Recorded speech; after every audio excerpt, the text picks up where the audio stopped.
You are now listening to the Here for the Truth podcast, hosted by Joel Rafidi and Yerasimos. All right, everyone, welcome back to the Here for the Truth podcast. I'm Joel Rafidi, got my co-host Yerasimos in the house as always, and today we have the return of Dr. Melissa Sell for diving deep into sexuality and biology from a German medicine perspective. Another just fascinating conversation, which I think everyone really needs to become acquainted with. Before we dive into that conversation, I guess the main thing I want to highlight for anyone that's interested in diving deeper into our community and what we're building and getting education, support, etc. Our private membership community is called Friends of the Truth. You can learn more about it at friendsofthetruth.co. We've actually reduced the pricing of membership just recently as well. So it's a really nice, easy, affordable way for you to dive deeper and to really connect with an amazing, like-minded community of truth seekers who are all on the path of pursuing the highest potential and just becoming more whole and more integrated, while we all navigate this interesting experience together. If you guys get a chance, one way to really, really support our podcast is to just leave a review wherever you're listening. You can just rate, review, whether it's Spotify, Apple Podcasts, or wherever else it might be. That will really help us to get the message out there and to continue to grow this platform. Without any further ado, here is Melissa. Please enjoy this episode. All right, everybody. Welcome back to the Here for the Truth podcast. Today, we have returning for the fourth time, the incredible Dr. Melissa Sell. She's actually responsible for 2 of our top 10 most downloaded episodes of all time. A name pretty familiar to our regular listeners. One of, I guess, the leading experts in North America when it comes to German new medicine. Always a fascinating conversation. I think today we're diving into hormones and sexuality from a German new medicine perspective. Really excited for this chat. Melissa, how are you? I am great and really excited to kind of open up this additional. It's kind of like but wait, there's more when it comes to the 5 biological laws and German new medicine, Germanic healing knowledge. It's like, oh, it explains this too. And getting into that, I think is going to blow some minds. We might make number 3 on the top 10 list. Awesome. Well, that's what we like to do around here for sure. So can you, I guess, yeah. How do we begin with this? Like, can you talk about like hormones, and like how that impacts a person's identity, or just talk about hormones from a G&M standpoint first and foremost? Well, yeah, I mean, big picture, what is G&M about? What is the 5th biological law? It's the quintessence is that nature doesn't make mistakes. Nature does what makes sense. And so when we look at biology, we are a sexually dimorphic species. We have the male, we have the female. We have this beautiful coming together that creates more of the males and females. It's just this beautiful system. And so everything about the male, everything about the female, the formation of the brain, the architecture of the brain, it's specialized. Like the man's brain and the way that he functions is different than the way that the female functions. And it makes it so lovely and beautiful when you really recognize how, again, nature does what makes sense. It does what is necessary to keep life going on, to allow us to continue to procreate for generation after generation of conception and birth and life, and then death, and then we do it all again. And so when we're looking at male-female aspects, it's not about, society's ideas about how men should be and how women should be. It's about what makes sense in nature. And I think that that's something we can all agree on. It's not religious. It's not religious concepts of men and women. It's not, theoretical or philosophical. It's simply biology. When we observe biology, biology is doing something that makes sense. So a man is born a man. He's got the brain architecture of a man. He has masculine hormones. He perceives the world. So when we're looking at conflicts, and so even in the previous episodes where we've discussed conflicts have different ways of being perceived. We can perceive a certain conflict, and this applies mostly to the conflicts of the cerebral cortex. And so this is the big part of the brain that makes us human. This is where territorial and sexual conflicts take place. And this is the most complicated part of understanding GNM and the biological laws. And so I'm going to try to keep it as basic as possible, just so we can just start to wrap our minds around this. So the man is a man, he perceives as a man. The thing that's important to him is his territory. It is his space. And if a man has a territorial conflict, it changes his brain. Now, on the other hand, the woman, the most important thing to her, her domain is first her sexuality and her children. So this is like her inner territory. The man has the outer territory. The woman has her inner territory, her sexuality, her children. And so, we are little boys, we're little girls, we're seeing the world through the lens of, the man, he is aggressive. He has to protect the territory, so he has to be aggressive. The woman is more passive. She's more reserved. It's just in her nature. Again, when we're thinking about this, not from the idea of societal constructs, just think about nature. What's required of a mother? What's required of a mother? Smaller hands, more attention to detail. The woman can hear more sounds and see more colors than the man. And so we've got all of these specialized things that make us really good at our role, not in society, but in nature. And so the man, he has to be, strong and big and be able to protect the territory and be aggressive to, run off dangerous things, so that the woman and the baby have that protected space in order to what? To survive. Without this structure, we do not survive. Without men being men and women being women and babies coming into the world, the race ends. The species is done. And so that's why we have to get back. We have gotten so very far away from what's normal. And normal is simply what's natural.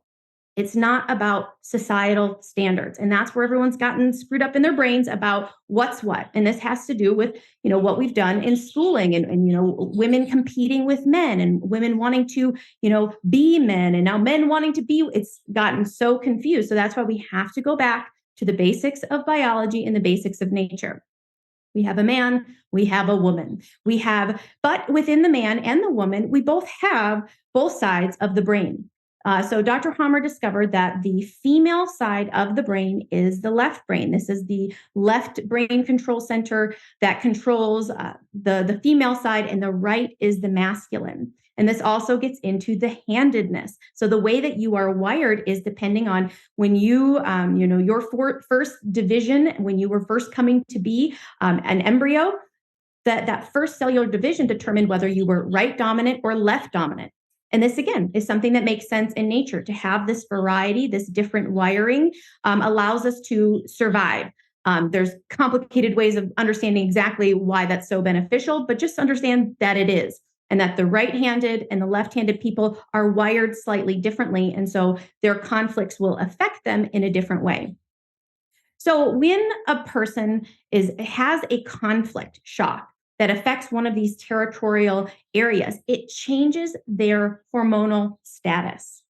And so if a boy, again, he's perceiving the world through the lens of a boy, he's perceiving things in the realm of territorial anger, territorial loss, territorial fear. He's thinking about his territory. If he has a conflict shock that goes unresolved, where his territory is lost, let's give the example of a right-handed man. He perceives his conflict as a man, and so his right side of his brain is impacted. And if this conflict goes unresolved, this guy's got a territorial loss. And we'll talk a little bit about the wolf pack and how, Dr. Hamer describes how the wolf pack helps us to understand the purpose, the meaning of these biological conflicts and why they proceed the way that they do. So a man who loses his territory. And so for a boy, that could be losing his mother. So let's say the parents get a divorce and mom leaves. His mother is his first territory. So now he's got a territorial loss conflict. And so that loss changes his brain. So if he has an impact on that right side of his brain in a specific location, this will be the territorial loss region. For him, it controls the coronary arteries. If there is a conflict in that area, his brain changes. And when his male brain is blocked, he becomes more feminine. He becomes less male because he's blocked on this side, and he becomes more feminine. So in nature, what this does is, think about the wolf pack. In order for a wolf pack to be successful, we have the alpha wolf, we have the strongest, we have the leader. Think about a corporation. We have the boss, we have the leader, and then we have all the people that work in the corporation. That's how it tends to work best, is having one person. So for example, if a wolf pack had a bunch of alphas and a bunch of bosses that was like, oh, I'm gonna go get a goose from the field, I'm gonna go get a duck from the pond, I'm gonna go, we're going all these different directions, would the pack make it? No. It makes it when the alpha says, we're going here, and you guys are all my hunters, and you're here to help me. You are the second wolf, I'm the alpha. So this structure, this hierarchy, it just makes sense. And so when a wolf, an up and coming wolf is like, I'm going to see if I can be the alpha. He goes and he challenges the alpha, and either he succeeds and becomes the new alpha. I'm the strongest, I'm the biggest, I'm the best, I'm the one who's going to protect this territory. And also the alpha, he just has the most responsibility. So it's not like he's, it's a big job to be the alpha. And so he's got this big job of protecting the territory and, guiding the pack. And so if that wolf doesn't succeed, let's say the alpha is the strongest and he bites down that other wolf, that wolf experiences a territorial loss conflict. And Dr. Hamer describes it as he becomes cerebrally castrated. He's kind of lost the privilege of procreating because he's not the strongest. And so think about animals, think about nature, think about farmers. Does a farmer just let any male reproduce with the female? No, they select for the best. So we're wanting to produce a species that gets stronger over time, and that does require some, this is the alpha. The alpha has the ability to reproduce. The second wolves don't have that ability. Their libidos are lowered because they have a lower testosterone. They become more feminized. There is also this concept of them being gaily fixated on the alpha. So the one that bites you down, you're kind of obsessed with him. And so they'll listen to every word that the alpha says. And so this is where gay comes from. It comes from a territorial loss conflict that a man experiences, and he has lowered testosterone, and he now is more feminine, and he is, maybe sexually interested in men, but not necessarily. So it depends on the nature of the conflict. Everything is very specific to how it presents to that person. And there's a whole spectrum. So, you can be a little gay, you can be a little, more feminine and a little less masculine. And don't think about any of this in terms of good and bad. It's bad to have a conflict. It's bad to have a territorial loss. Again, it's just nature. It just makes sense. And it makes sense in the context of what happened to you growing up. And so because as you're learning about this constellation stuff and about like the nature of kind of very personal things about you, it can get a little touchy. I mean, when I first read about some of this stuff, I was like, oh dear, this is, a little confronting, a little eye-opening. But if you can keep it in that realm of, I got to learn this, like this is how nature functions. This is how we've been operating under these biological laws forever, and will continue to operate under these biological laws. And so kind of just taking that open approach of, oh gosh, maybe I am a little masculine as a woman, or I'm a little feminine as a man. Don't take it as a bad thing, because how you perceive that, we don't want to be creating identity conflicts and self-devaluations when you're learning this information. And so like Steve, he calls it grabbing the idea by the handle and not the blade. It's easy to grab these ideas by the blade and, feel attacked or feel bad about yourself as a result of learning this, but do your best to grab it by the handle, see how this is functional and useful for us to know as, human beings in these bodies, having these experiences, raising children. Not knowing this, we've made a lot of mistakes. And so we've got to, kind of take all of this in and allow it to inform how we move forward as a society, as a species, in order to survive. Because at this rate, things aren't looking good for the human species. We are on the decline. Truly healthy, fertile humans are an endangered species. So what would be the conflict that arises in women that would lead to homosexuality?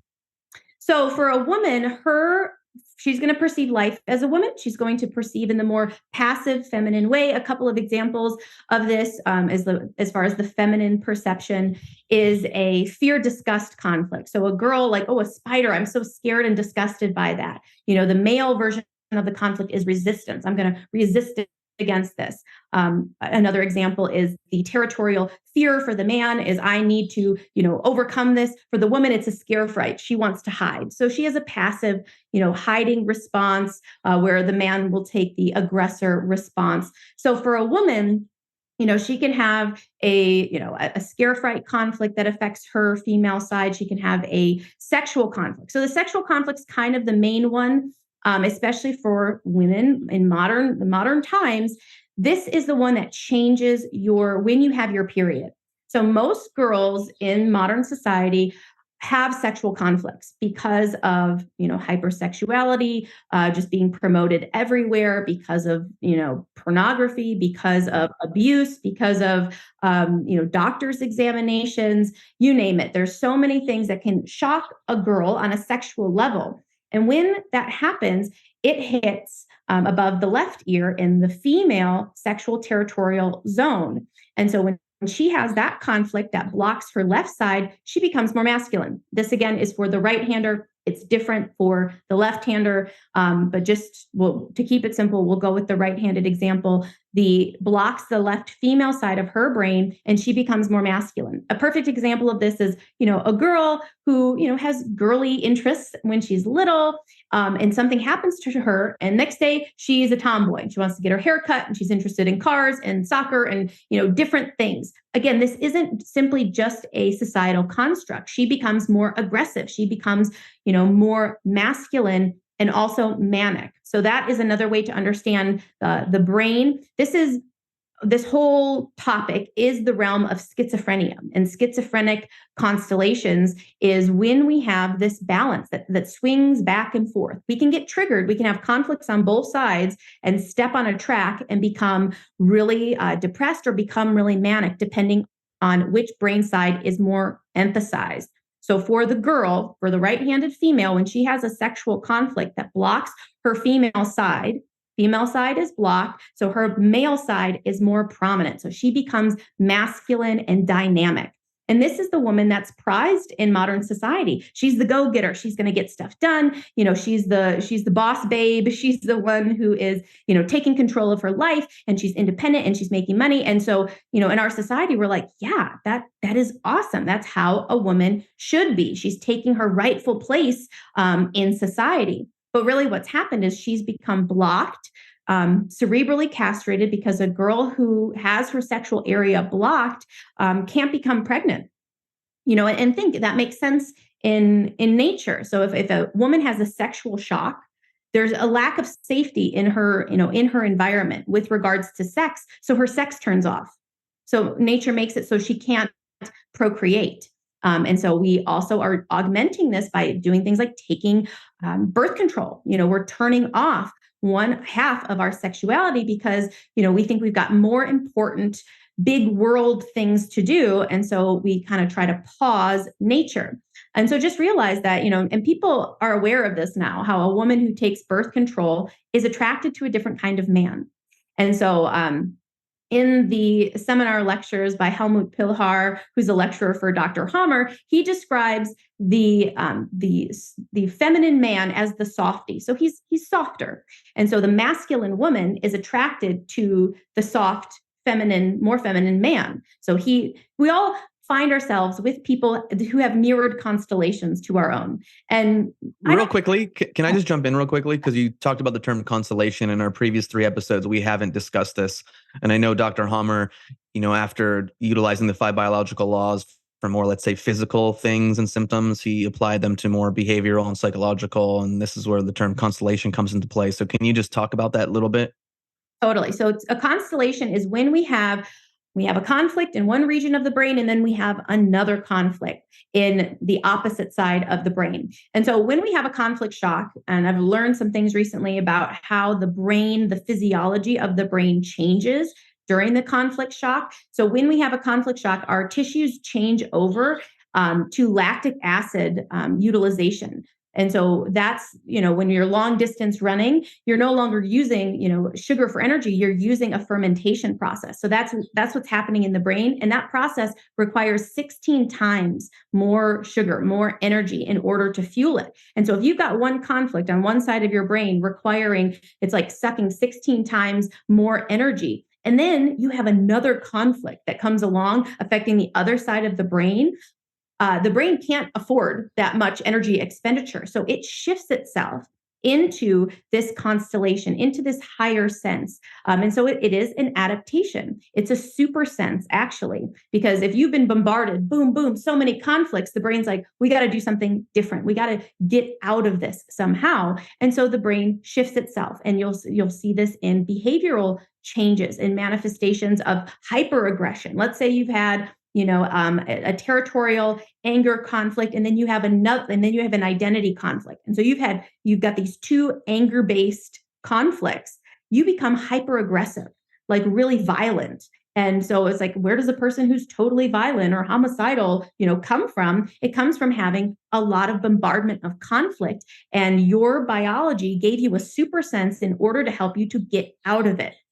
And so we've got, a nympho constellation. So a woman who's got, a double sexual and a territorial loss conflict. We have a flying constellation. So if you've got a scare fright and a territorial fear, you've been double bombarded with scary, territory frights, you literally will fly up above. And that is the flying constellation. This, you depersonalize. People, will report being, molested or having, being raped, and they literally leave their body, and they can see that is the psyche's way of protecting you, of let me get out of my body for a moment. Let me look down at this situation and get another perspective. It's a safety mechanism. It is a way of adapting to compounding biological conflicts. And so when a person has, bipolar, schizophrenia, when they're unstable, when you're like, I don't know what to expect from this person, are they going to be totally bright and shiny and, happy? Or are they going to be completely,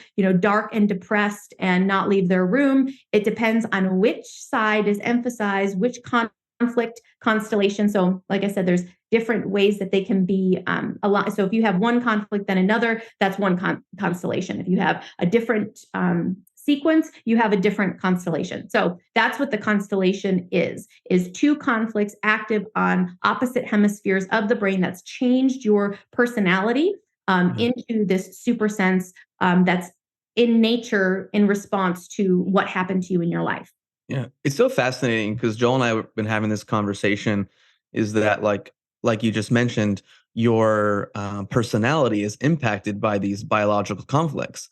And then Joel and I are both into like human design and astrology and things like that. So it's like makes you wonder, like, are certain people based on, let's say, information, astrological information, more prone to certain conflicts that again impact their personality that's very often highlighted in these astrological profiles or human design profiles. So I'm just throwing that out there because it's really interesting to think about how, there's so many factors that go into why a person is who they are and how they live. And it's fascinating to hear, obviously, this view. Yeah, totally. Yeah. I mean, there's a lot of different connections. Recently, I've been, exploring the whole, the parents of the children and how the unresolved conflicts of the parents really kind of set the tone for what's going to happen with the child and the things that they're going to be predisposed to experiencing in their lifetime. And that has been really, really fascinating. And so I think that there's a lot to this human experience. And ultimately, I think we're here to experience it all, to live in this society where, there are some, super billionaires that are trying to upload everybody into the cloud. And, that kind of gets into the topic of, people who believe, what's being sold, that you can just be born in the wrong body and, you can just change your gender and it's not a big deal and just be who you are. It really is, that is such a rejection of nature. And that's really what all of that techno, transhumanist, medical industrial complex is about, just artificial augmentation. Let's do fake life. We don't like real life. Real life and real biology, that's too ancient. Let's go with the modern. Let's control everything about human reproduction and make it so that, we can switch into whatever we want, rather than just honoring the body that you were born into, and honoring the system and the hormones that you have, and doing our best to create a society where we don't have as many conflicts, because a conflicted, constellated person is very confused, and they're very manipulable and very controllable, and and this is another thing. So with constellations, when you have these multiple conflicts affecting both sides of your brain, there's a maturity stop. You freeze. And this is called puppy protection. So if you're an animal and you have a double constellation, the older animals aren't going to take you seriously. They're like, oh, that one, he's got some issues. And so you get puppy protection from the pack if you kind of look. So someone who's got a baby face, that they had a constellation early in life. They had an emotional maturity stop. Their emotional maturity did not progress beyond that. Their intellectual maturity can continue, but their emotional maturity won't. So when a person gets upset and they're not thinking, they just react emotionally, you can get a little glimpse into what age they may have become constellated and become stuck. An example, so something helpful for women is looking at when you had your first period. Your first period should happen at age 11. And so at age 11, that is the sexual maturity for females. And if your period came before or after, that indicates that you had a conflict. So the typical example of this is go again with the right-handed female who, sometime between 5 and 8 years old has a sexual conflict. She sees her dad with an erection. She walks in on her parents having sex. She has an exam at the doctor. She gets caught playing doctor with friends. There's something of a sexual nature that's shocking to her. Her left side of her brain closes and she becomes more masculine. And so she's perceiving now through the masculine lens. And then let's say she becomes, 12, 13, 14. And because she's a masculine girl, she likes more soft, feminine, long hair, earrings, emotional kind of guys. And let's say that he breaks her heart and he's holding hands with someone else. That's going to cause her to she's perceiving this as a man. So she's having a territorial loss. She had marked him. He's my guy. That's the one I want. And she sees him with someone else. Boom, she has a territorial loss. Within that day to 2 weeks later, she'll have her first period. Because what happens is she has become she's gotten constellated, which has changed her brain again from that masculine dominance. Now she has a conflict on the masculine side. And now her scales have shifted. And now she's going to, for the rest of her life, unless she finds a way to resolve these conflicts, typically these stick around because they're very difficult to resolve. Seeing your parents have sex is like, well, how this could happen again. I don't know how to resolve this. Remember, a conflict is resolved when it can't happen again. If a conflict in theory could happen to you again, and you're small and you don't have even any concept to find a way to resolve that conflict, we're typically going to have it for the rest of our life. And you're going to have a sexual track, and then you're going to have a rejection track. So a track regarding people leaving you. And then you're going to swing from side to side. Or you're going to find a balance, because that is an interesting thing. When we have a constellation, they do kind of find their own harmony. It's changing the frequency of the brain, but eventually it can settle in. And there is this song by Dr. Hamer. I don't know if we've mentioned it before in the previous episodes. It's called Mein Studentenmädchen. And it's this song that Dr. Hamer wrote for his wife. And later it was looked at and found to have this archaic melody.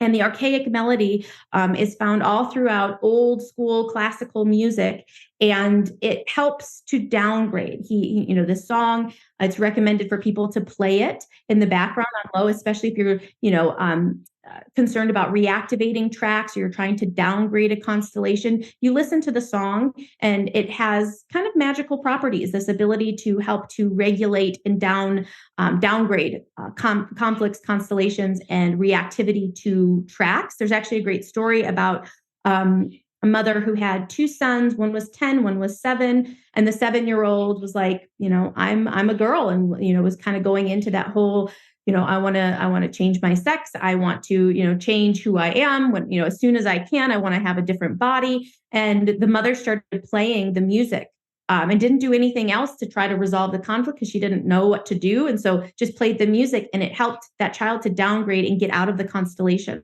And so this is great for parents with young kids playing the song.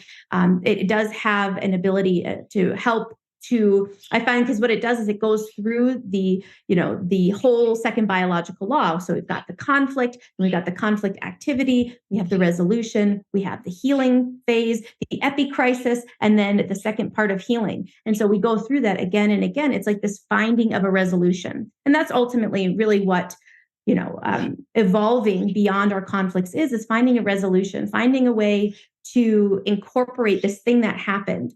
And rather than resisting it, rather than using it as an anchor, we use it as a stepping stone to building, the next version of ourselves, so we can evolve beyond even the most traumatic, horrific things that have happened, that shouldn't have happened, that was wrong that it happened. But you as an individual get to choose what you do with it. And that's the thing, trauma doesn't affect everyone in the same way. There are some people that have transmuted and overcome just unbelievable things that you're just like, no one could overcome that. People have done it. And so knowing that that's possible for you to, take what was done to you, what happened to you, and to find that resolution is a really beautiful thing. But unfortunately, with some of these conflicts and constellations, they're just so, cemented in almost to our biology, that we can downgrade them, we can work within them. But there is a sense in which, you may always have certain elements of your constellations, which again, isn't a bad thing. Think of it as a super sense. There's something great that's come to you as a result of having certain life experiences, having your brain changed in the ways that it has been changed. Yeah. Fascinating. Like even, you mentioned before how like even our parents' conflicts kind of set the blueprint, for us. It's just like a biological explanation of karma.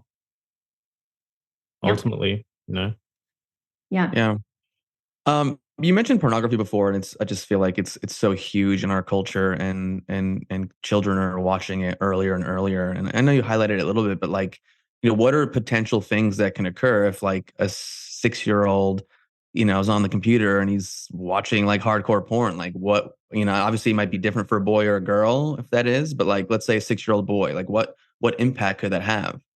How do you perceive that? Like a child confronted with sex before they're ready, which is before they have sex hormones. So it's before puberty. Kids should be blissfully ignorant of all of it. They come across, animals having sex, and they kind of put the pieces together. But when they're confronted, even I think from, a religious setting where they're like, I'm the parent, I'm going to teach you. Forcing the conversation, the discussion of anything related to sex, let alone hardcore explicit things on a screen, is confronting for a child and can create a sexual conflict. And so when we, in nature, how do animals teach their offspring about sex? They don't. They trust that they'll figure it out.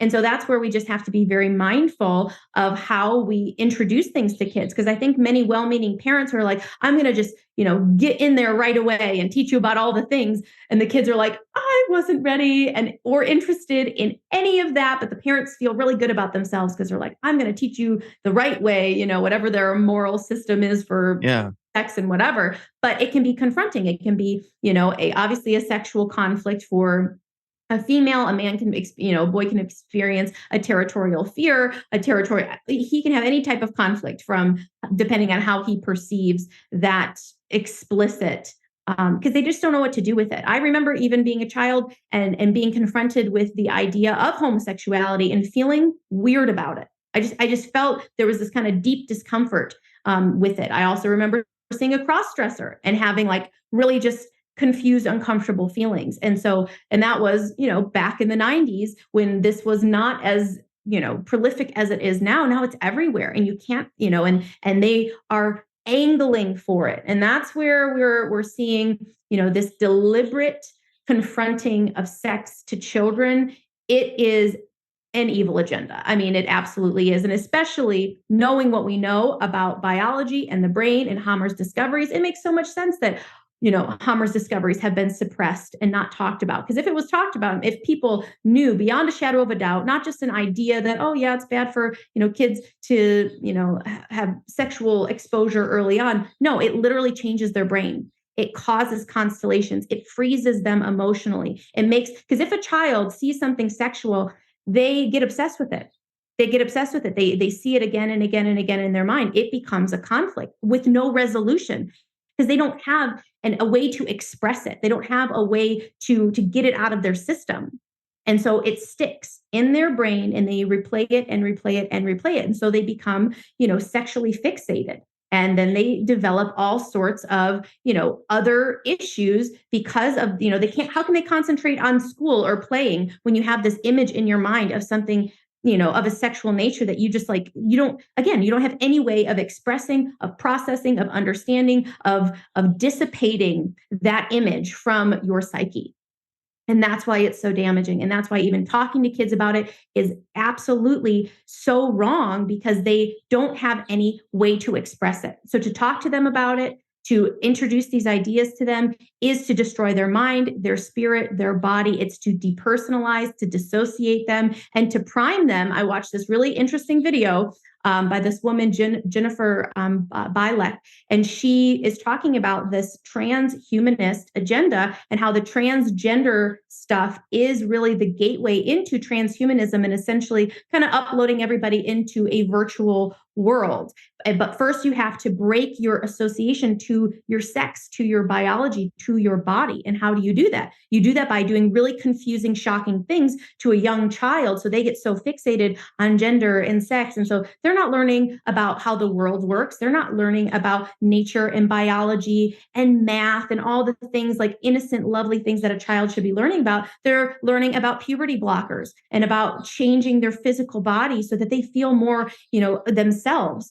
And it is, when you go deep into this, it's so wrong, and it's so messed up, and people really should be, marching in the streets and doing things I went to Vancouver for an event and a seminar, and one of my friends there said that at the Science World, oh, let's take the kids to Science World, that there's this little viewer that you can go and sit inside of, and that there's this whole thing about, gender and, being confused about sex or something of a sexual nature, that any kid can just walk up and sit down and watch this and have that put into their psyche, something that could be very disturbing and confusing. And again, that they have no outlet for, and probably, won't talk about it. And it's the things that we don't talk about, the things that are suppressed, and that you don't have a way of getting out of that isolation, that stick in your psyche as a conflict and keep on going. And who knows, just having that thing there, I was like,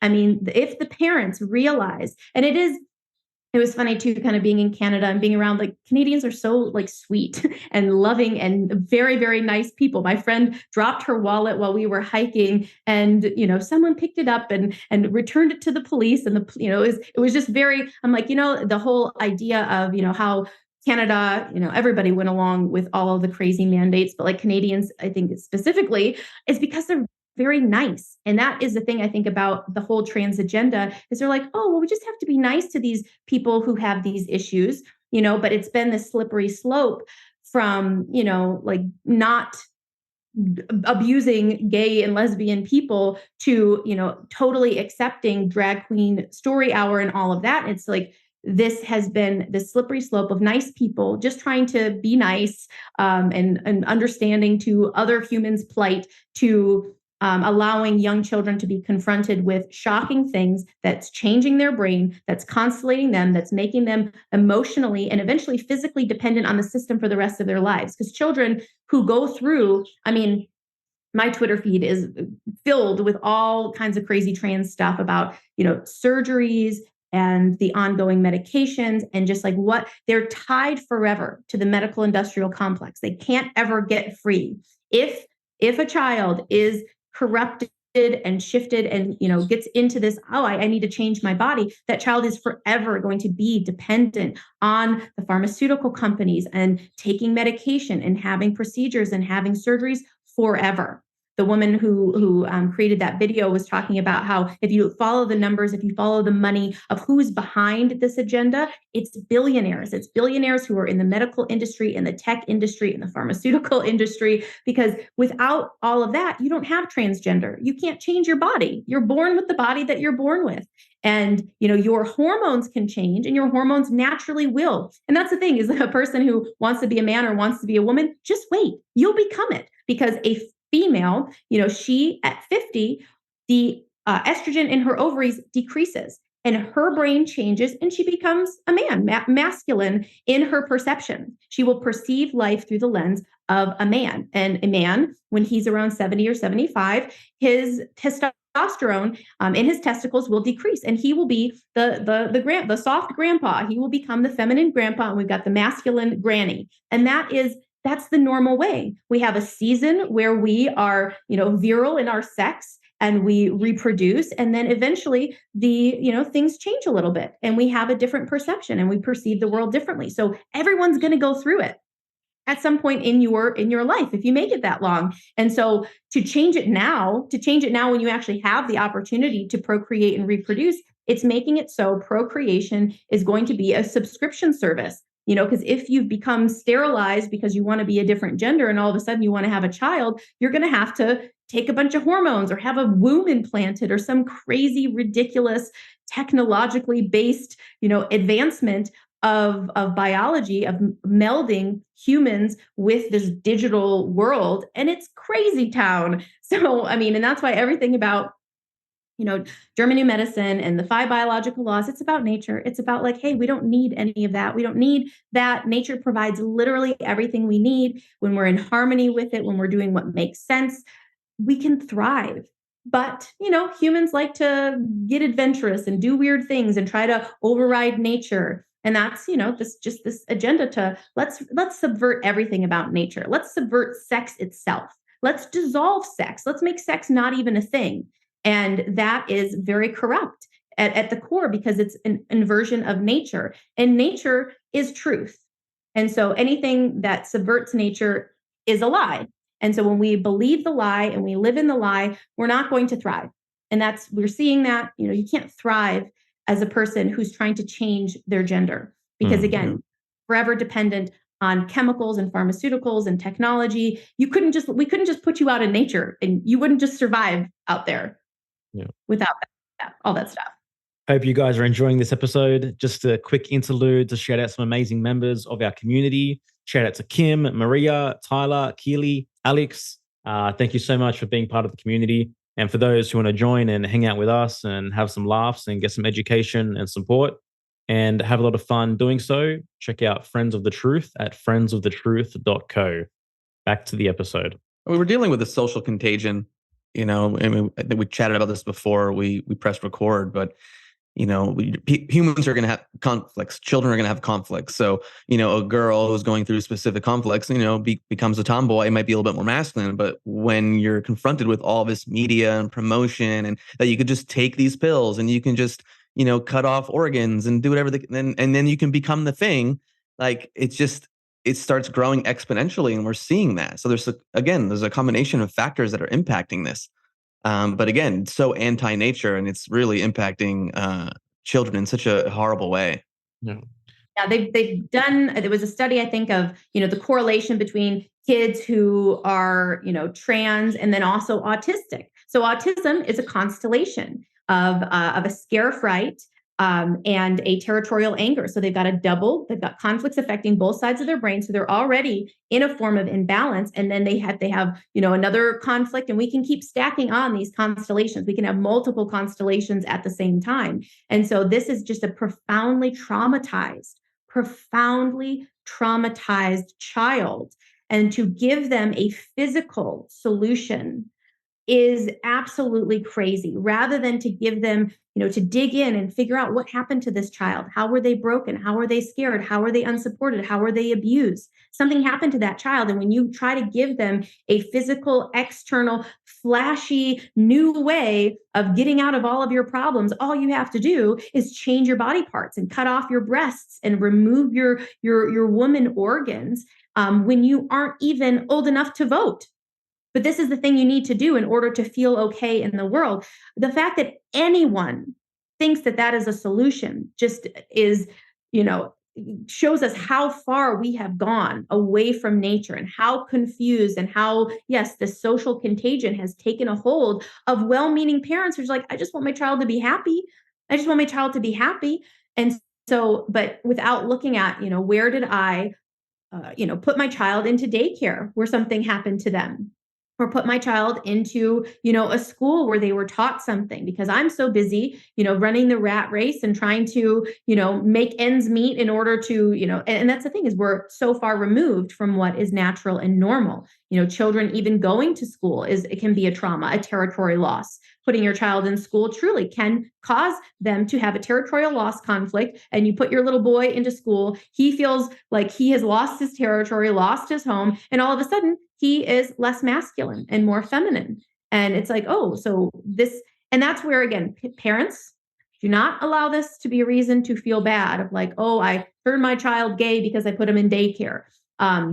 Even though that is on a biological level, something that is happening and may have happened, but to, again, see this through the lens of what can I do now with this knowledge? How do I navigate in the world given the fact that this may have happened? And it's not a bad thing. It's not, being gay is not a bad thing. It's a natural thing in nature. And that, people who have, promoted or, tried to provide support for homosexuals have, pointed out certain things in nature that I think are confusing for people who, are looking at it through a religious lens. But again, it all makes sense in nature. There's a reason for all of it, for the masculine woman, for the feminine man, for the whole spectrum. The whole spectrum exists. And it all has to do with the sequence of events that a particular individual went through in their experience and, what they want to do about it now, because it's not about what's right, what's wrong, how to fix people. We don't need to fix people, but we do need to acknowledge that this is the result of something shocking that happened to that individual, that they were unprepared for and didn't have a resolution for, and that, they would be happier, more well-balanced if they hadn't experienced those things. And that's just, again, it's not a moral thing. It's simply a nature thing. When you are unconflicted, that's the thing, is very few people, I don't even know any alphas. That would be a person with no territorial conflicts on either side of their brain. Their territorial areas are free. And this is a person who can become a biologically mature person. So biological maturity goes up to 25. And so again, we can get constellated, we can get stuck at 5, you can get stuck at 12, you can get stuck at any point along the way. When you have these two constellations, your emotional maturity freezes at that. Think about people. Think about, your friends. How old do you feel? How old do you feel? What music do you like? What clothes do you wear? What age does that resemble from your youth? A lot of people say, I feel like I'm still 14. I don't feel like a grown-up. I see a lot of memes and kind of funny, cute things of people like, oh, what am I doing adulting? I can't adult. I feel like a teenager. Well, it's because you probably are, because you probably, watched a scary movie or watched, saw some porn or saw something that froze you at that age that you feel. And so your intellectual maturity continued, your biological maturity stopped. And this is interesting when we think about college and we think about, again, what does society say? Society says, don't reproduce now. It's embarrassing to be a teen mother. Don't get pregnant. Abort your baby. You have a life to live. You have things to do. You've got, this career to build. Go to school, go to college, go to grad school. Just wait until you're, 30, wait until you're 35, just put it off. But a window closes. So a woman who, let's say she had a sexual conflict and then she had a territorial loss conflict. And so she's constellated at age 12. She had her period at age 12. So she's emotionally frozen at age 12. 12 is enough to kind of, live an independent life. If it happened at 5, you can't live an independent life. You're going to kind of need help as you go throughout your life. But if you're 11, 12, you can make it in the world. So that girl, let's say she's, she goes to college, she's on birth control, she's going to stay 12 unless she has a pregnancy before age 25. So for every pregnancy before age 25, a woman can catch up on 3 years of maturity with one pregnancy.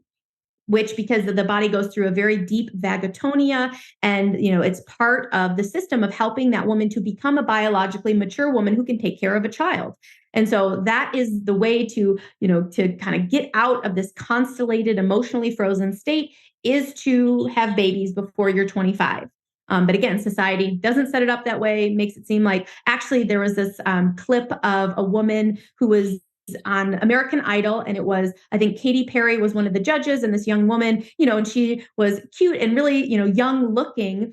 And then she said, "Oh, I'm 25 and I've got 3 kids." And Katy Perry made some like really rude remark about, her having her legs open or, something. It was just very kind of demeaning and rude towards this young mother. When, Katy Perry, I think she had recently had a child, but she is an emotionally immature woman. She had children after the age of 25, whereas this woman who's, auditioning for American Idol is actually the woman who is more emotionally mature. And obviously the emotionally immature woman is going to make, derogatory comments to the emotionally mature woman, but it's just so an, example of how culture is screwed up and how we do things is really screwed up. So that's a way to regain emotional maturity. So with a child, an interesting thing, like with constellations, often something that can be helpful. And there's several testimonials of children who were, diagnosed with autism or some other constellation, and them getting a dog. So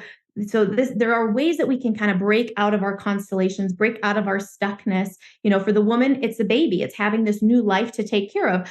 Sometimes for the child, it's having a pet, having a dog, someone that, is your companion, you can tell everything to, can help you to break out of a constellation. And so there are always ways that we can, again, work with what we're working with.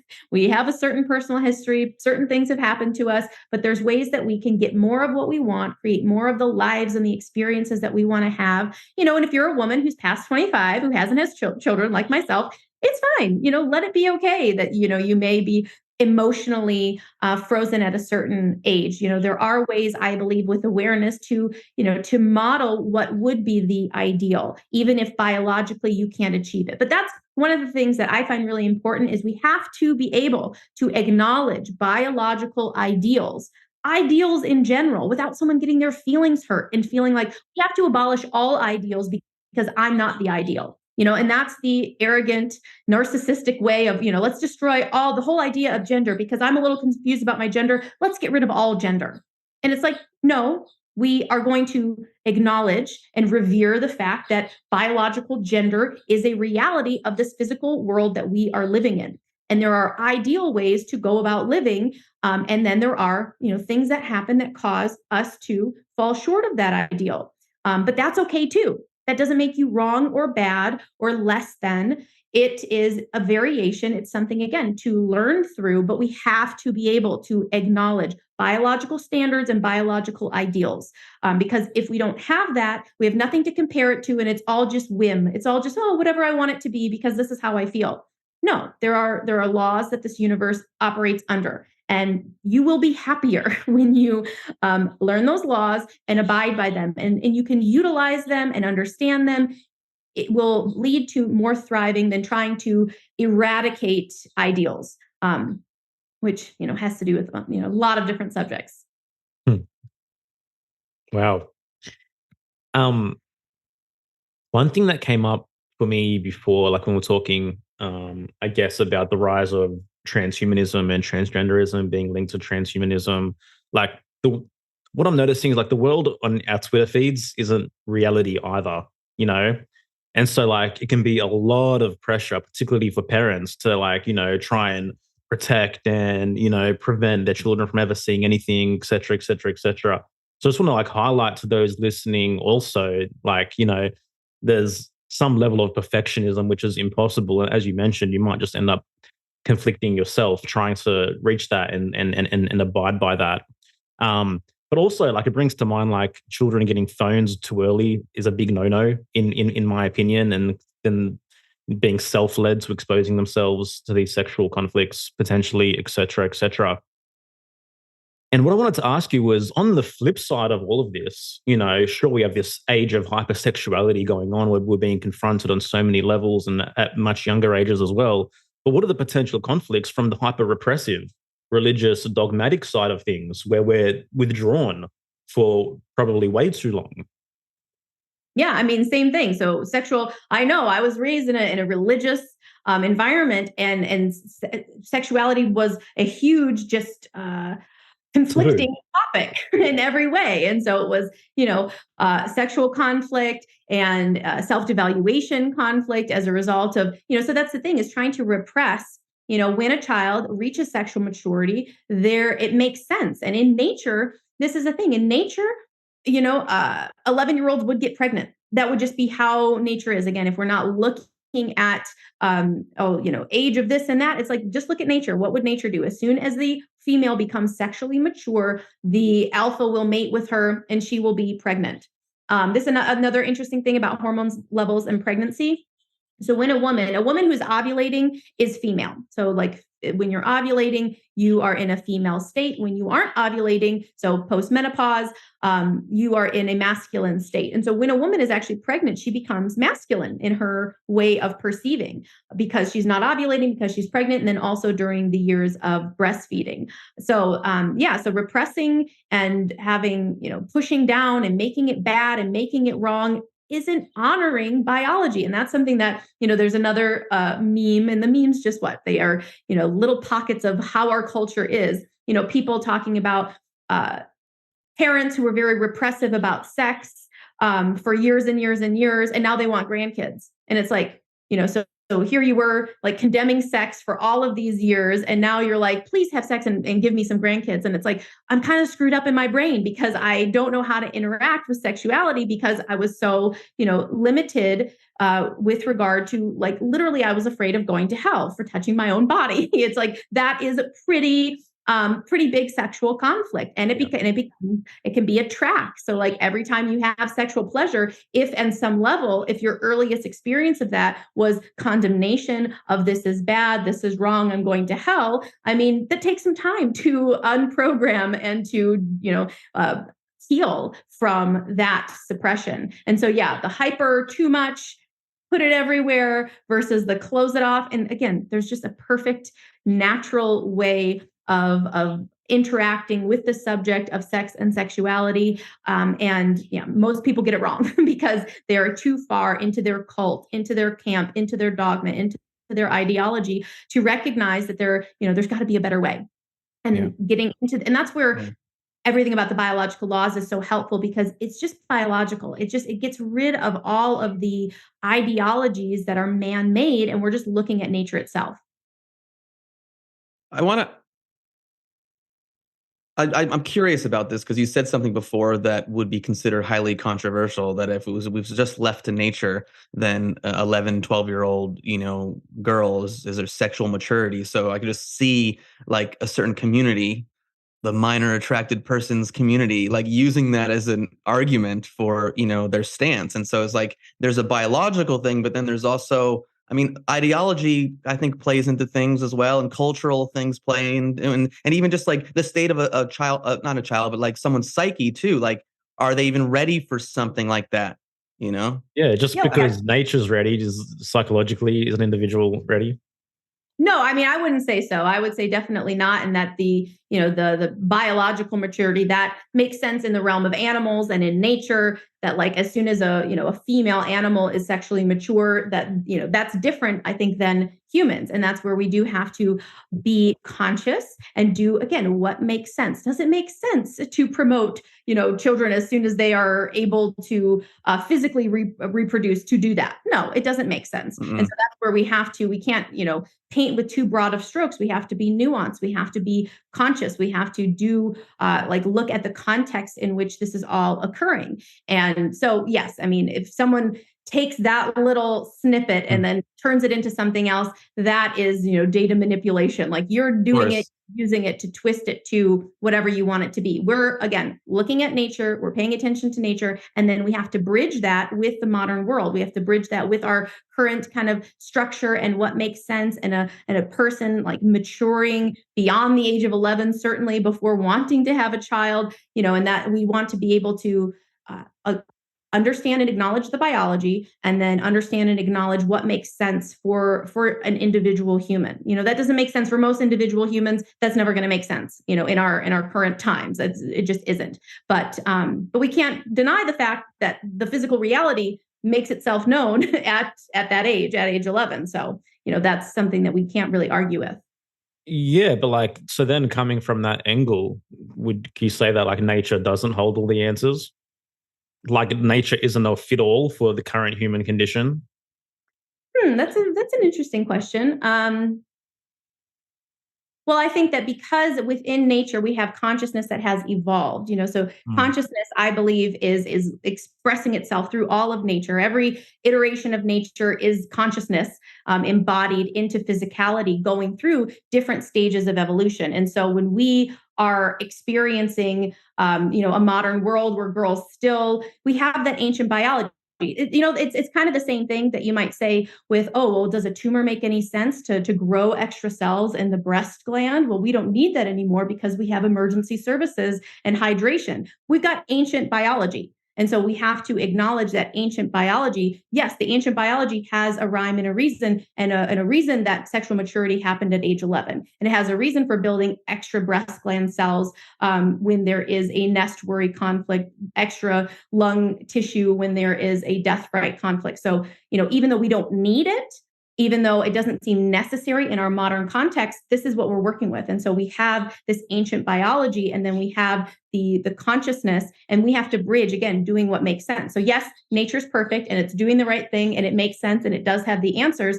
But again, when we're looking at it from a new perspective and a new context, we just have other things to take into consideration. And so I think that nature is doing the right thing, and it does, it's not going to change its ancient programming simply because it doesn't make sense for 11-year-olds in our current society to procreate. But at some point it did make sense. At some point in our history, it made sense for it to be this way. And so I think, again, we regard that. And then we use the knowledge of the biological laws to navigate in the world with the biological reality that we're working with.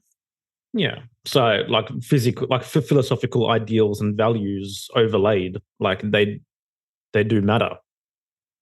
Certainly. I mean, everyone's got their there isn't a way to be, to not have an idea about how things would be better to go. It's like everyone's going to develop their own ideas of like, oh, this makes sense. This is better. This is most in alignment with nature. So I'm using it as my template. But beyond that, I want to build things, and that's the beauty of, so the whole technological advance. It's like, oh, is technology all bad? Do we look at Ted Kaczynski and be like, okay, yeah, let's destroy it all? Not totally against that, but but it's like, is there a way to bridge it? Is there a marriage between all of this where we can be conscious, we can utilize technology? It's fun to have computers and lights. I mean, it is. And so to destroy all of that and to go completely back to the most basic and primitive life, life wants to keep living and it wants to explore. My perspective is as we come for all the different experiences, we come to, come up to the brink of this technological revolution of this merging of man and machine. And for people to say, no, we don't want that. And it's just the big drama of experience. And so it's all worthwhile, I think, ultimately, to have, traumas and shocks and to be confused in your biology, to have all of these experiences. I just think it's like the variety of why we come here. It's for fun. It's for variety. It's for trying out different things. So yes. And when you're here, you're like, ooh, I like it this way. This makes sense to me. And I think that you do need that set of values and ideals. And it's like, what am I going for here? What do I want to create in my life? And that you can do that in a way that makes sense, in a way that doesn't harm other people, that doesn't, inflict your ideas on other people. And then you have small communities where everybody operates in the same way. We're like, yeah, this is our code of ethics. This is how we want to do things. This is what makes sense to us. And having small communities that are like that, I think, is the way to bring it all together so that we can enjoy technology, but not be ruled by it. We can honor biology and not suppress it, but also not, exclusively I'm only, I live truly in nature, in the land. I don't need anything technological. I like technological. I like all of it. Mm-hmm. So can we find a way to make it all work? Yeah, I get it. Trial and error. What works, what doesn't work. Spoken like someone with a 3 in their human design profile.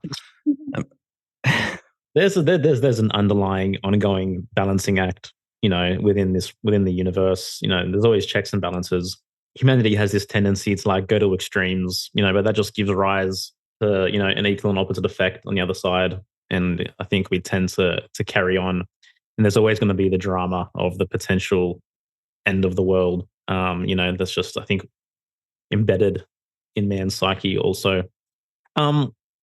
One thing that came to mind early on in the discussion, you were talking about how homosexuality, from a German New Medicine perspective, given rise from being bitten down by the alpha or being subdued, for a man.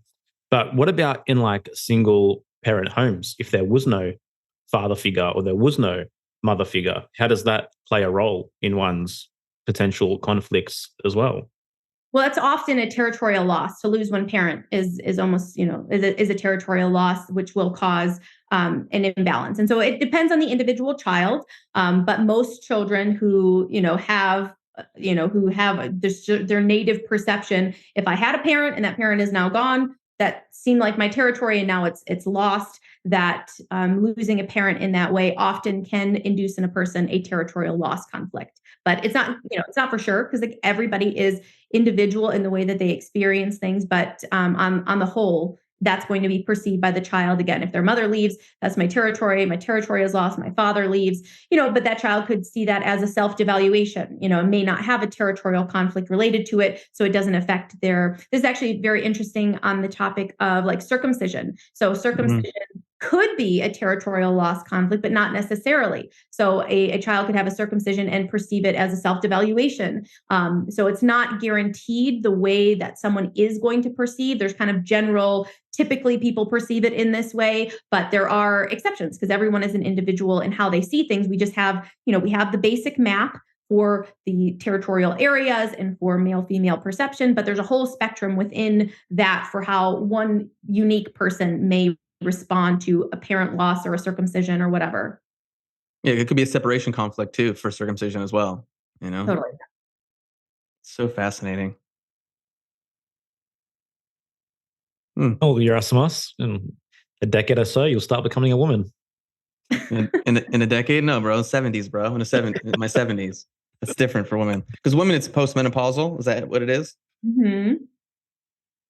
Yeah, it's just so fascinating. But what I love about these conversations, especially when we highlight nature, is that like so many people get so dogmatic and so black and white, and they want to say that's good, that's bad, And again, like there's many colors to the rainbow, and it's like there are variations, and I think like understanding the 5 biological laws and Dr. Hamer's work like makes someone more compassionate, because they really understand there's a reason for things. And I think also it allows a person to love themselves in a deeper level, because I think we're all searching for answers, why we are the way we are, why do we do the things that we do? And then we're all in this compare and contrast game because society, projects something as like, this is how it's to be, or this is how it's not supposed to be. But then if we don't relate to that, then it just creates all this like inner thinking and inner turmoil and more conflicts. And I think like when we just have a foundation of knowledge like this, we can just kind of like put our arms around ourselves and hug ourselves. I'd like to think so,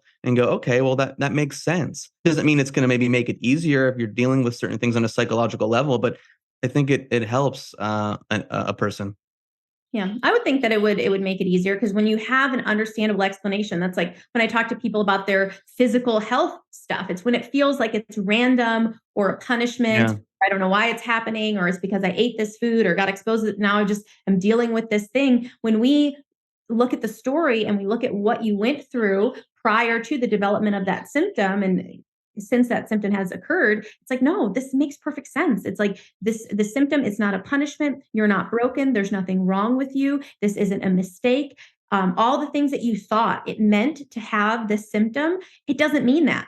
So for a person, let's say like an STD, like herpes, they think, oh, this is shameful. It is a punishment because I, had sexual contact with someone and I'm feeling bad about it. And it's like, no, this is simply a separation conflict that you experience in the wake of that sexual contact. And that's why not everyone who sleeps with someone who has, quote, herpes gets it. It's because it all depends on your unique experience. And we can get out of the shame. We can get out of there's something deep, dark, and bad and wrong with me and who I am, And so again, if you are a male perceiving yourself as a woman, or a woman perceiving yourself as a male, that makes sense biologically. And if we rewind the tape of your life experience and we look at what happened to you and the way in which it shocked you, and how intense it was, because that's, when it gets to the point of, because there's, again, a whole spectrum. We can be a little bit less feminine or a little bit less masculine, or we can get rid of all of our female or male perception depending on the intensity of that conflict. If we rewind that tape and you see, wow, it was. I was traumatized. I was shocked by this thing that happened to me, and no one has ever talked to me about it. No one's ever acknowledged this to me. And so now the confusion that you have in your own body, when you see that this isn't like you weren't born in the wrong body, nature didn't make a mistake. You're not being punished. It's simply a law of cause and effect. A cause happened, and the effect was you changed the way that you're perceiving yourself, your body, and your world. And that, some people be like, well, I don't want to change it. And it's like being addicted to a physical identity. And I think that's kind of a big thing too, is, it's being so identified with the physical rather than with the consciousness, with the understanding, the thing that keeps on going, rather than the physical tissues that are going to change over time and eventually decay. Like, this physical body isn't going to be here forever, and so when we're focused so much on the physical tissues, and I need my physical tissues to look so different in order for me to feel okay, well, why don't we just go to the source, where the okay feeling comes from? And the okay feeling comes from your consciousness. It's going to come from the awareness and how you're operating your mind. And so when you are so fixated on the external, on the physical, and that's all about materialism. And that's what, you don't have transhumanism, you don't have all, transgenders, if without, really being fixated on materialism rather than the source from whence material comes. And when you realize that material is physical consciousness that's been materialized, we go directly to the consciousness rather than manipulating the material is such a crude thing to do. And when you understand that it's all the sources in the psyche, and the psyche is the soul, and the soul is your consciousness, and that is the mind of the universe. And when you can go to that rather than dealing down, way, way, way downstream, like the physical stuff is so downstream of where it all starts, we go to the source, and that's where we can feel so much better and change our entire experience of what it is to be human, of thinking about the temporality of this physical experience and going to that bigger picture. Yeah. Yeah, but then on the flip side, like if you're too focused on the physical and your materialism, but if you're focused on the other one as well, like, I mean, there needs to be a balance. Like I don't think you're going to fix the scoliosis by just thinking about changing the scoliosis. In my opinion, I think there's different things, and there's tools out there that can support a person to alter their physical structure, which then will also then support and enhance their consciousness as well. So I think there's different access points. I just want to highlight that because I think,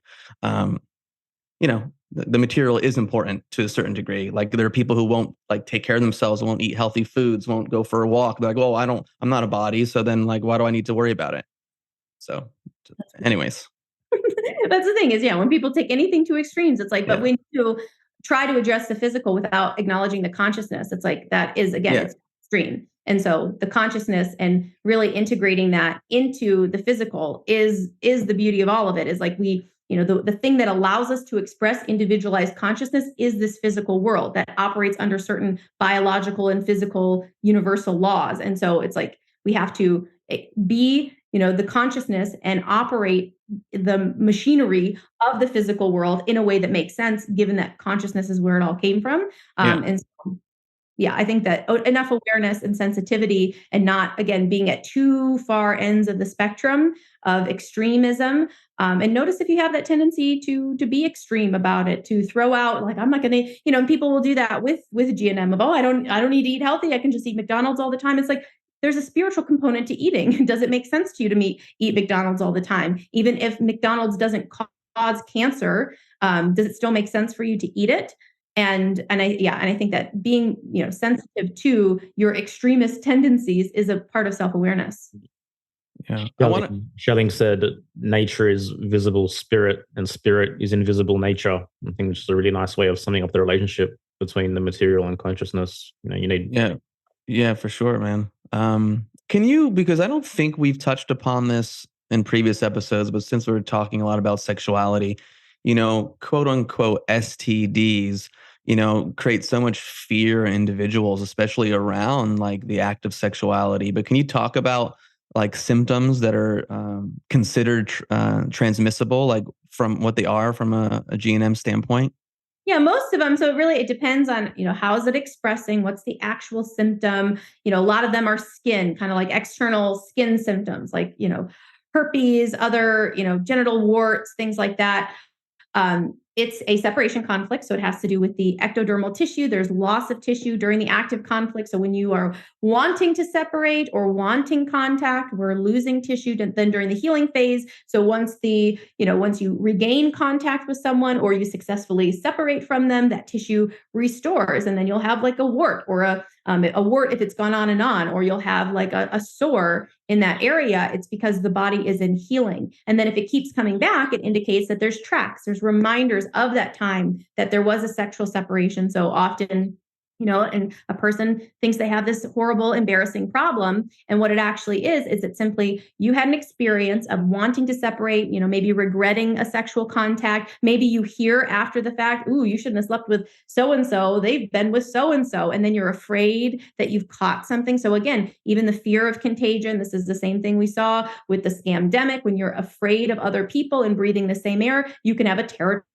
fear conflict that affects your bronchial mucosa that causes you to have a cough after you come into contact with someone because you were afraid in your territory. Same thing. If I have a fear of sexual contact with, people, you can be afraid of a toilet seat and think that there's germs all over the toilet seat and have I remember talking to some Christian girls who were afraid that they had, genital herpes. They caught something and they're like, I've never had sex. I'm a virgin. I've never, because that was a really important thing to them. But they're like, I sat on a toilet seat and I think I got, a germ. And so even fear of sitting on a toilet seat, fear of contacting something, wanting to separate from someone or wanting contact. So the things that we think are, sexually transmitted little germs that jump from one body to another, so much more is happening than the physical contact between two physical bodies. Again, how did you feel about it? What was your experience? How do you feel about having sex? So sometimes people will regret. Again, often I find, especially like with herpes, it comes up when someone's cheated.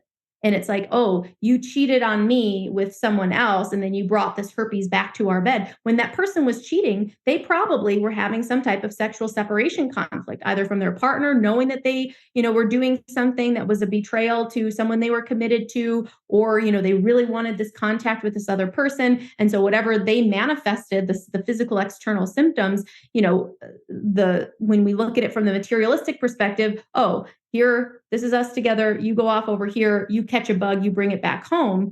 We are not really acknowledging at all the emotional component. We're not acknowledging the experiential component of, what was going on with that person that caused them to go here, that how they felt after the fact. And that being, again, the consciousness, the psyche drives the physical adaptation. The physical adaptation does not drive what happens. This is downstream. We have to look upstream. Well said. Thank you for elaborating on that, because I think it's such an important subject, and I think we can all agree we've all grown up with so much fear around engaging in sexual activity from health class and from all programming on the mainstream media and movies, and it's super important. Yeah, and again, okay, let's not take it too extreme. Some people will. Oh, so now we can just sleep around and unprotected with, sensitivity, awareness, nuance, discernment, doing what makes sense. That's the thing is you can take any little snippet of GHK and turn it into, oh, so you're saying I can just this and this is how that. No, like pay attention, use your brain. Don't go to ridiculous extremes. Listen to it, integrate it, and proceed within your belief system. Because sometimes, and this is like just a big GNM topic in general, is coming across this information when you're already 2 years into a diagnosis. And that's the thing is this, you're not thinking your problems away. This isn't about, oh, okay, so GNM says it's this, so I can, you have been steeped for 50 years in one whole belief system and ideology. And here this is coming in, after you've already gone through some type of shock, some type of trauma, some type of treatment. And so the idea, it's so nuanced. It really is like integrated into your whole belief system. So a person who gets diagnosed with something and then comes across GNM and then is trying to apply it, Helmut says it's like, teaching a drowning person how to swim. And so there are, that's why we want to raise a whole generation with this biological knowledge.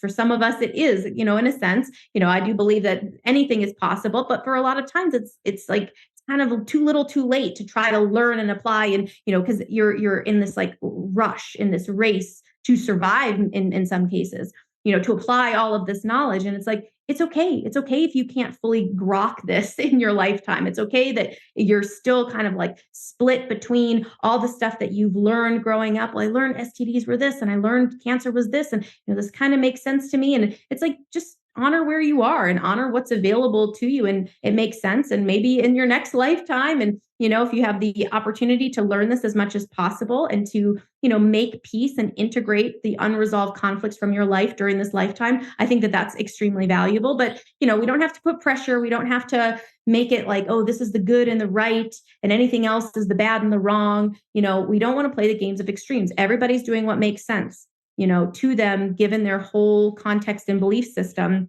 It's just we want to move towards what makes more sense and brings more freedom and is more in alignment with the biological and natural laws, simply because it's what works better.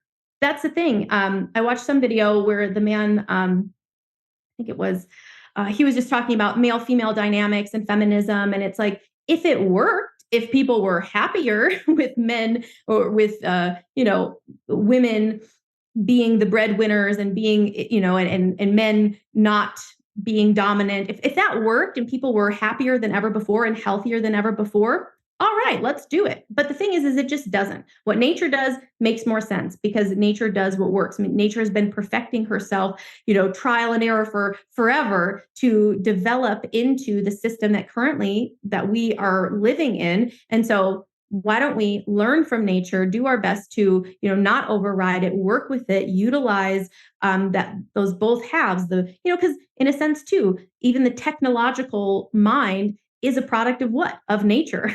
Nature has produced organisms who now can think and imagine and invent and create and bring together certain elements and make factories and make pharmaceuticals. So are pharmaceuticals really unnatural? I mean, they come from a natural human mind who put other natural things together, and now we have a synthetic something. But is that not in some way also natural because it came from nature? And so that's where, again, we have to see the bigger picture, the contrast, the on, the off, the black, the white. It all has to be here in order for humanity to even exist in this way. And I just think it's the game. It's the game that we're playing, and you're just trying to navigate it and play in a way that's most fun for you. And so we don't want to moralize and make anything good and bad, right and wrong. Just like, let's see what's most fun for me in this lifetime. What makes the most sense for me? What brings me the most joy, the most peace, the most excitement, the fun, the spice that I'm looking for. And so for some people, that is, let me live a total techie life. Let me go into, let me merge myself with technology. If that's what you want to do, that's fine. I mean, you're going to roll the dice and play it again, play the game again once it's over. In my worldview, it's like we just keep coming back and keep trying different ways of being, different ways of living, different ways of experiencing. And that's another reason I think that if you knew that you were going to live like multiple, like endless numbers of lifetimes and come back in all the different roles and play all the different roles, that's a concept that Neville Goddard talks about, is like, at some point you play all the roles. You are the tech billionaire who is leading the transhumanist agenda. You are Bill Gates. You're going to play all of the roles at some point in your experience. And so that really just helps to soften the extremism, because if I hate you, it's like, it's right for me in my current physical reality to dislike the transhumanist, agenda who's pushing this anti-nature, it's right for me to oppose them. But on a bigger scale, I can't oppose them. It's like, I am you. Like, it's all the same thing, in my opinion. I can't believe you called nature a her. Yerasimos is literally shaking right now. I'm shaking. I'm so triggered right now. It's okay. We'll let it slide. You can be invited back for a fifth time.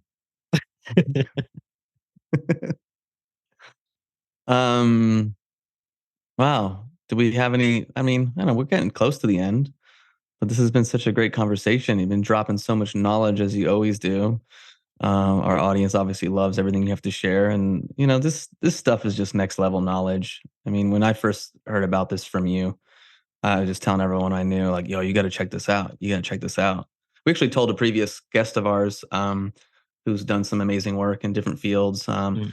about G&M, and he had never heard of it. But then he, like, just shortly after had like friends over for dinner, and someone brought it up. So he's like, oh, well, you brought it up, and then this person brought it up. So I'm going to do a deep dive exploration. So it's just really cool that more and more people are hearing about it and learning about it, and want to take more self-ownership over their lives and their health, and we've said this before, but like G&M and the 5 biological laws, like, it's for people who want to take radical self-responsibility. And so if you're living in like a deep victimhood state, it's going to be more challenging, I think, to like take in this information and understand it. And but if you really want to go, hey, listen, my psyche, my thoughts, my feelings impact me, and my body's always adapting to the things that are going on in my mind, like, like, what can I do about that? How can I shift? How can I change?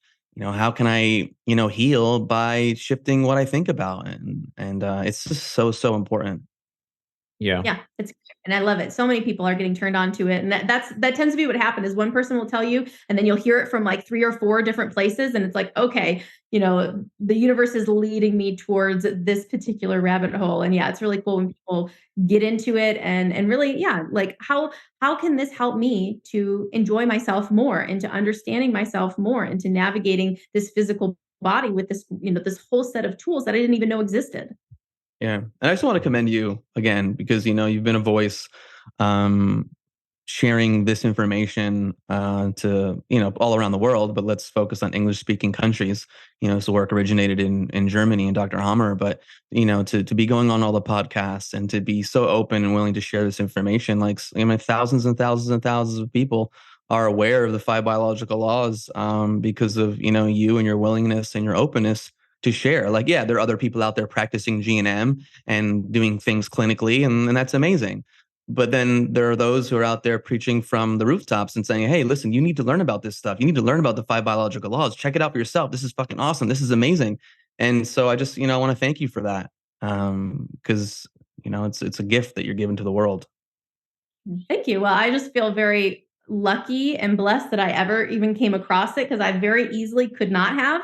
It was when I think about just like literally one podcast and one lady, it wasn't even on the topic, that just mentioned it. If I hadn't have heard that, I mean, my worldview, I would be in a completely different realm if it hadn't kind of come to me at the right time. And so I feel really lucky to have come across it. When I came across it, I was like, why did I go to chiropractic school? Why did I not learn all of this? Why hasn't this? And so that for me is why I share as much as I do, because I feel offended that I haven't known this my whole life. And like, I feel like very wronged by anybody who knows this that isn't shouting it from the rooftops. It's like, hey, what's going on? Because this is the most valuable information that exists on the planet, in my opinion. And if a person doesn't ever hear about it, they're just blissfully ignorant, not blissfully in many cases, because we just don't know what we're doing and how we're, for years, I think back to the seminars that I used to teach of like telling people, if you eat sugar, you're feeding cancer and you're causing all of these problems. And it's so bad for you to eat this. And, you got to stay away from this stuff. And this is scary. And that's going to cause cancer. And it's like, it was just, and I was very genuine, and I thought I was doing the right thing by sharing all of these scary facts with people about the food and the toxins they were exposed to.